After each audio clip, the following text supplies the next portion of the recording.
こんにちは、羽生です。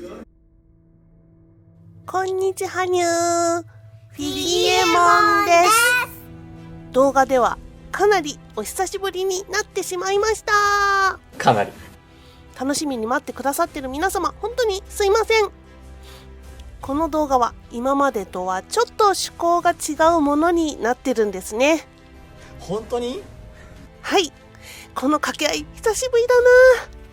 本当に。ってことで今日は私が長年温めてきたある不思議な感覚についてお話しさせてください。それは羽生結弦選手の演技を見た時にだけ感じられる特別な空気の話です。すごい。皆さんはオーラという言葉を信じますか？目に見えないけど確かに感じるもの。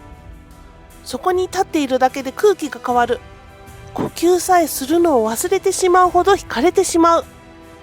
まるで世界が彼のために静かに息を潜むような、そんな不思議な現象。私がそれを初めて体感したのが2014年スターズ・オン・アイス。羽生結弦選手がホワイトレジェンドを滑った代々木第一体育館での出来事でした。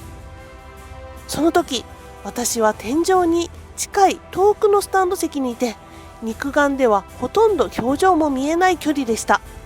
けれど彼がリンクに姿を現した瞬間、空気が変わり、会場全体が湖のほとりのような静寂に包まれたのです。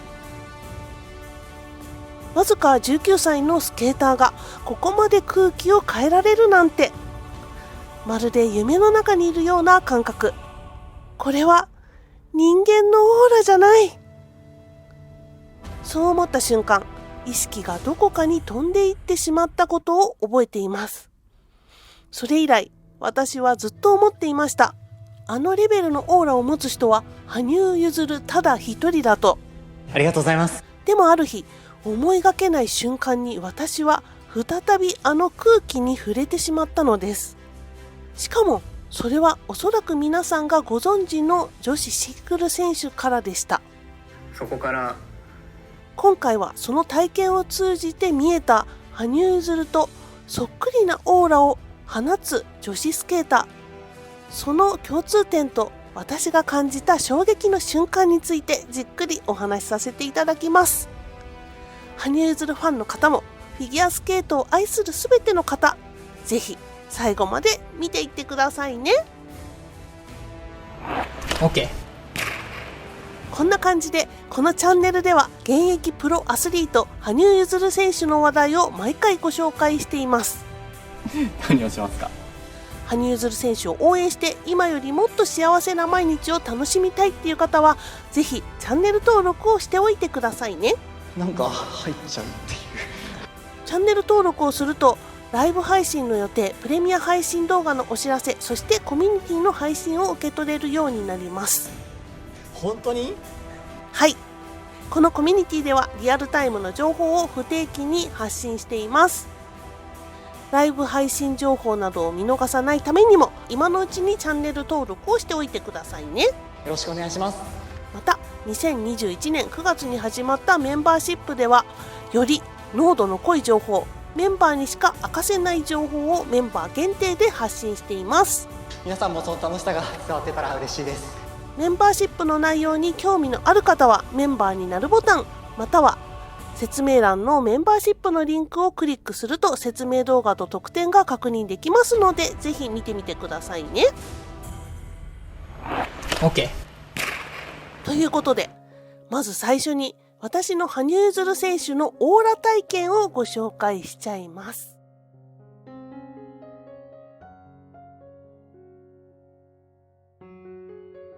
私が初めて異次元オーラというものを体感したのは2014年スターズ・オン・アイス。場所は代々木第一体育館。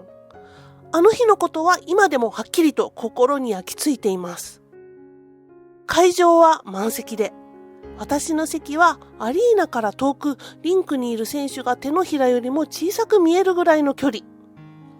それでも羽生結弦選手がリンクに姿を現したその瞬間、空気が確実に変わったのです。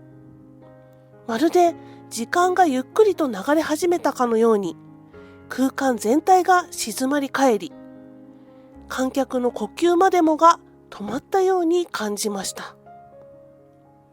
まだ何もしていないのに、すでに何かが始まっている、そんな感覚。リンクは氷であるはずなのに、私の目には突然湖へと姿を変えて見えたのです。それは単なる視覚の錯覚ではありませんでした。澄み切った空気の中、湖面のように静かでひんやりと美しい空間。音も光も、すべてが彼の周囲に吸い込まれていくようでした。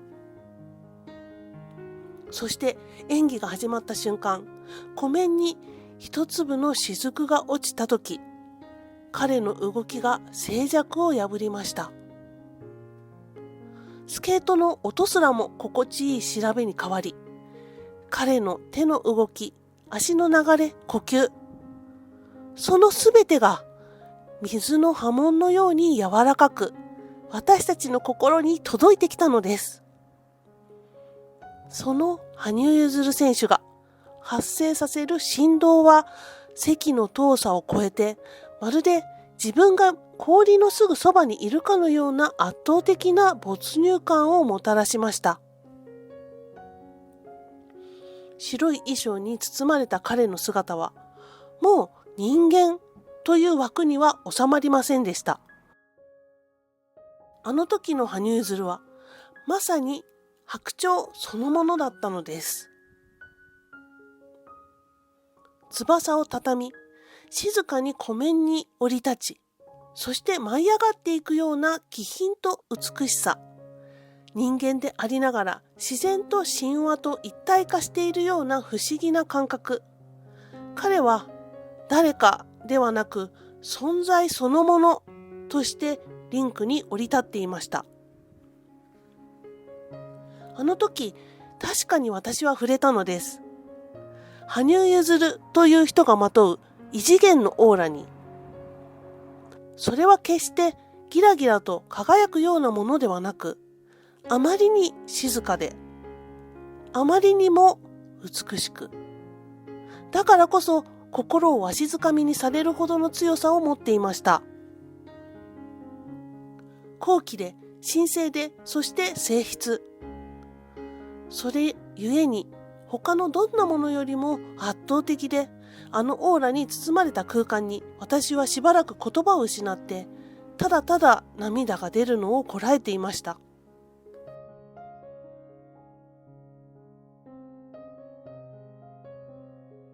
では皆さんが一番気になっている羽生選手と似たオーラを持つ女子フィギュアスケーターのお話へと移っていきます。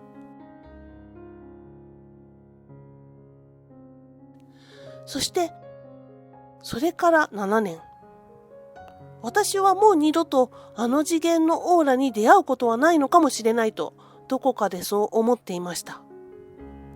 けれど、2021年国別対抗戦エキシビジョン練習を実際に見たとき、表情に静かに現れたもう一つの異次元を感じたのです。それがアンナ・シェルバコワでした。あの時感じたのです。ああ、この空気を私は知っている、と。それはまさに羽生結弦と同じ演技から放たれる凄まじい鍛錬と理想のスケートへ近づくための信念。7年越しに再び私の世界に訪れた奇跡の力強い静寂。遠く離れた国、全く違う背景を持つ少女の中に、あの透明で神聖なオーラが息づいていたのです。当時18歳、2021年の世界選手権ですでに女子シングルの頂点に立っていた彼女。けれど、それはまだ世界一になったばかりの未来へと踏み出した直後の彼女でした。まだオリンピック金メダリストになる前、その途上ですでに彼女は羽生結弦に似た静寂のオーラを放っていたのです。音楽が鳴った瞬間、リンクに立つ彼女のオーラに何か重いものが宿りました。それまでただ静かだった空気がまるで目に見えない重い波を描くように震えたのです。シェルバコワの静けさは単なる物静かさではありません。それは揺るぎない自信に裏打ちされた内に秘めた力の表れでした。氷の上での彼女の動きはどこまでも滑らかで無駄がなく、まるで風のよう。でもその風はただのそよ風ではありません。張り詰めた緊張感をまとった鋭く洗練された風です。手の動き一つ、足さばき一つにも迷いがない。その凛とした佇まいからは、私はこの演技に全てをかけているという強い意志が飛んできたようでした。彼女の軸の通ったスピンやどこまでも高く軽やかなジャンプ、それらが滑らかに連なりながらも、一つ一つが丁寧で完璧さを追い求めているのが伝わってくる。その瞬間、私はこう思いました。ああ、この子は羽生結弦と同じ場所を目指していると。OK。羽生結弦選手もそうですが、本当に高い次元で戦うスケーターは演技中に自分自身と対話しているように見えます。周囲の拍手も音楽すらも自分の体と心に溶け込んでいくような完全なる集中状態。その姿はまるで武道の聖中の道を体現しているようです。シェルバコワもまさにそうでした。目立とうとせず、こびることもなく、ただ美しさと完成を追い求めていました。その演技には派手さや感情の爆発ではなく、そぎ落とされた精神の美しさがありました。私はリンク越しに彼女が抱える重さを感じました。それは軽やかな体からは想像もつかないほどの重圧と葛藤と静かな覚悟。だからこそ彼女の静寂は本物だった。そこに羽生結弦選手と同じ異次元のオーラを感じたのです。そしてこの時の彼女はまだオリンピック金メダリストではありませんでした。でも私はあの時すでに分かっていた気がするのです。この人はこれからも必ず世界の頂点に立つと。羽生結弦という存在は一見すると華やかなオーラに包まれているように映ります。まばゆい照明の中でリンクに舞い降りるその姿はまるで星屑をまとった王子のように見えるかもしれません。けれど近づいてみれば見るほどその輝きの本質は静寂そのものであることに気づかされます。彼の放つオーラは決して燃える炎のように激しくはありません。それは夜空を流れる銀色の月光のようなもの。語らず叫ばず、ただそこにあるというだけで世界の空気を変えてしまうような、そんな気高さと静謐さを持っています。見ているだけでこちらの心の波がゆっくりと静まり、まるで魂の深い泉が静かに澄んでいくような感覚。その存在は視線を強制的に引きつけるのではなく、自然と目が離せなくなる。そう、導かれるような力を持っているのです。そしてそんな静寂のオーラをまとった存在がアンナ・シェルバコワでした。表情に現れた時の彼女もまた、まるで空気の粒子が音を立てて震えるような、そんな繊細な静けさをまとっていました。彼女の演技には言葉以上の感情が宿っている。体の動き一つ一つに心と語り合い、氷と呼吸を合わせるような精妙なリズムが存在していて、そのリズムこそが私たちを見る者の心に何かを伝えてくるのです。例えば、オデット姫がジークフリート王子を思いながら静かに舞う。そんな瞬間のように、言葉にできない思いが沈黙という名の音楽になってリンクに満ちていく。彼女の滑りは観客の心にそっと触れ、呼吸の奥にある魂の扉をノックしてくれるのです。それはただ技を見せる演技ではありません。生きている心が氷を通して語りかけてくる真実の瞬間。その時、私たちはオーラという目に見えないものを確かに感じているのだと思います。羽生結弦とアンナ・シェルバコワ、二人の間に流れる静けさの共鳴は、もしかするとこの世界にほんのわずかしか存在しない選ばれた者だけがまとえるオーラなのかもしれません。そしてその翌年、彼女は2022年の北京オリンピックで女子シングルの金メダルを獲得します。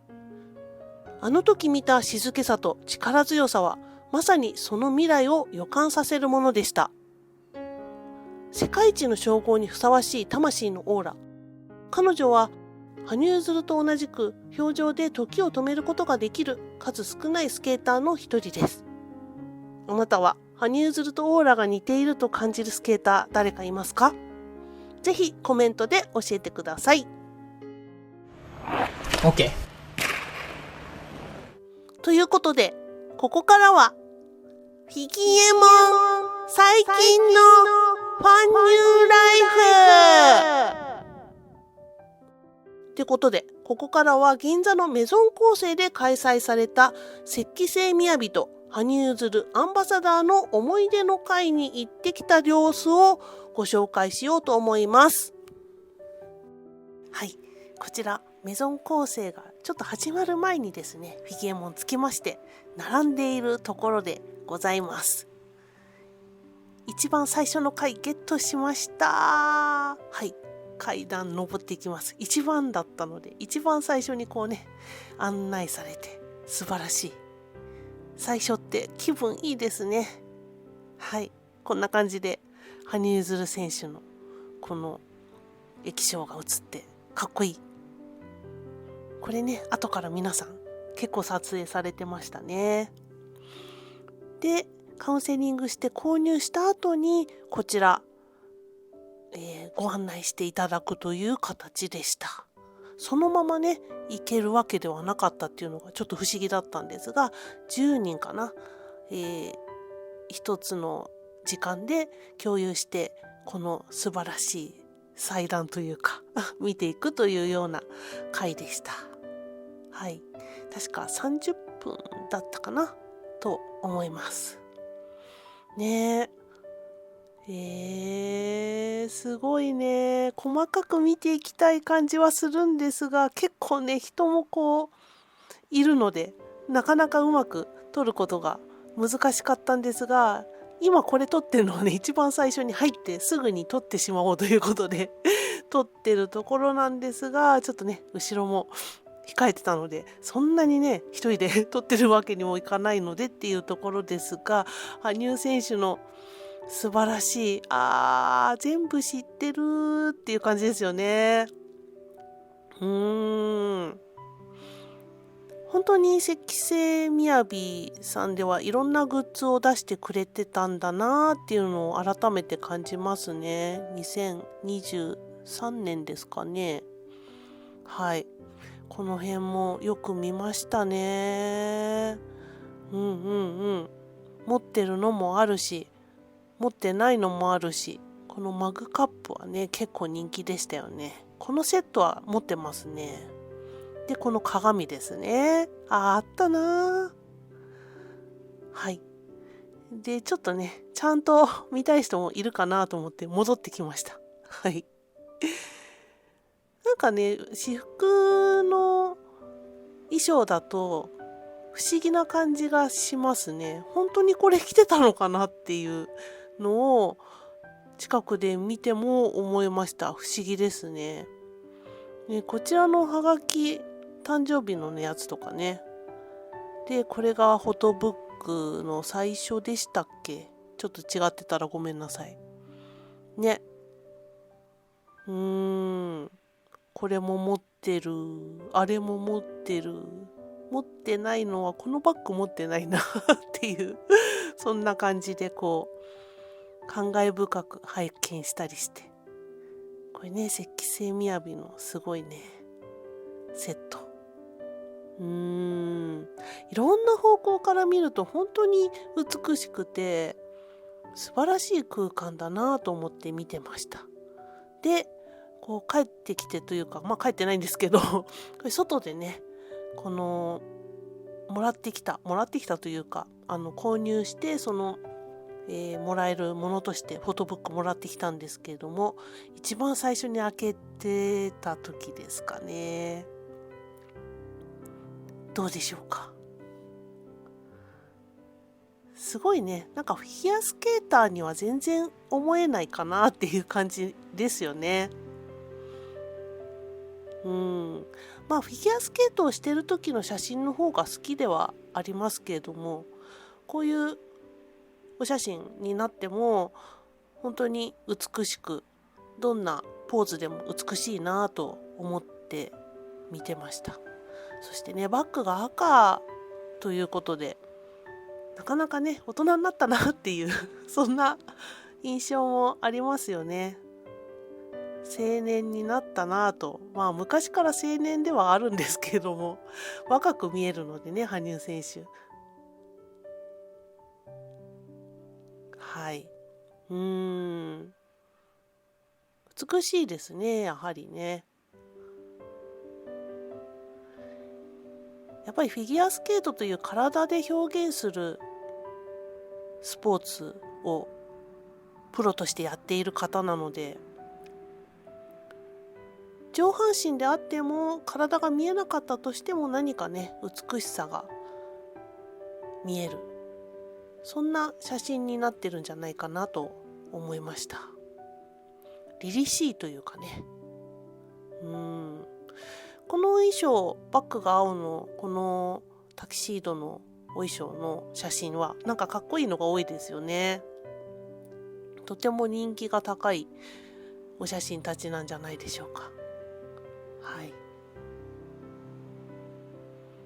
ね、これとかすごく素敵な写真ですよね。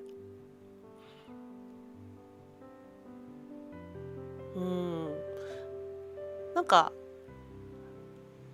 武道会みたいのでそんな感じの雰囲気もしてくるんですが、こんな表情もするようになったんですね。ちょっとね風が強いので、ページが戻ってしまうこともあるんですが、ただ太陽の下ですけども、光って見えなくなることがないのでいいなと思ってここで撮りました。真摯に見つめる。なるほど。これで終わりでしょうか。はい、結びですね。最後結び。いかがでしたでしょうか。楽しかったですか。今日は羽生結弦選手のオーラについてお話をしてきました。目には見えないけど確かにそこにあるもの、それがオーラというものなのかもしれません。決して語らず、ただ静かに佇むだけで見る者の魂の奥にまで響くひとしずくの光。羽生結弦とアンナ・シェルバコワ、2人の演技が生み出す静けさの共鳴は、この世界にほんのわずかしか存在しない選ばれし魂たちだけが放つことのできる特別な響きでした。今日あなたの心にもその静かな光がそっと届いていたなら、それが何よりの奇跡です。その奇跡が起こせたことに喜びを感じながら今日は終わりにしようと思います。ご視聴ありがとうございました。この共鳴にまた触れたいと思ったら、ぜひチャンネル登録と高評価でこの一緒に美しい世界を旅し続けましょう。またお会いできる日を心より楽しみにしております。フィギュアモンでした。さようなら。